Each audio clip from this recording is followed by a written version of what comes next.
Welcome back, everybody. All right, so let's go ahead and let's learn how to use tables. Now, if we were taking this course maybe 10, 20 years ago, tables would be the most fundamental part of the course. Everything was done in tables. Nowadays, for the most part, a lot of web design isn't done in tables, but it is still important to know what a table is and how to use one. So, what we need to do is just type in table, right? And it's pretty simple. Okay, and of course, what we need is a closing tag, just like that. All right. So we have a table and we have a closing table, and as you can see, nothing else happens there. Well, the first thing is there's two tags that you need. The first is a table row. So we're just going to go ahead and push tr, and of course we need to close that off. So /tr.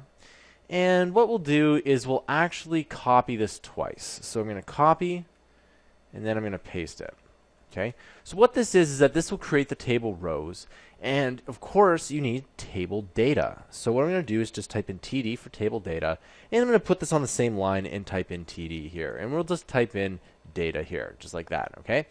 So as you can see here, there's just data on the screen, and the one thing that you should probably do with the table when you're first starting out is to add a border. So all you need to do is type in border equals 1.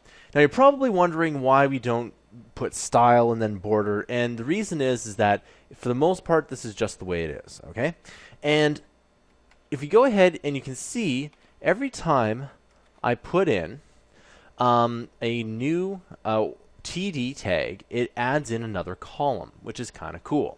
All right, and you can see I haven't put anything in this row here, but if I put this in 4 times, right, you can see that I can add in another row here.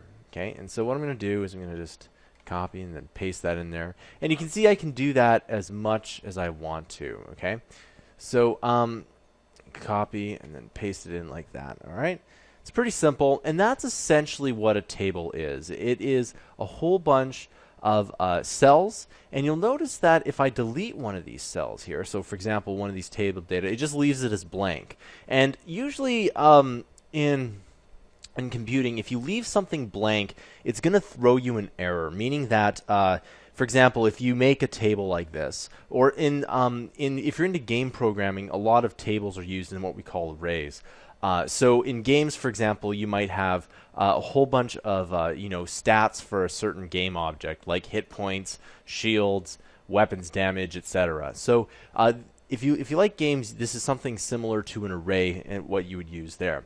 But usually, if you weren't to, in sometimes what we call initialize a cell, sometimes it does, in other programming languages, does throw an error. But luckily in HTML, it just displays it as blank. So just be careful that if you go into other areas here. Now there's another thing.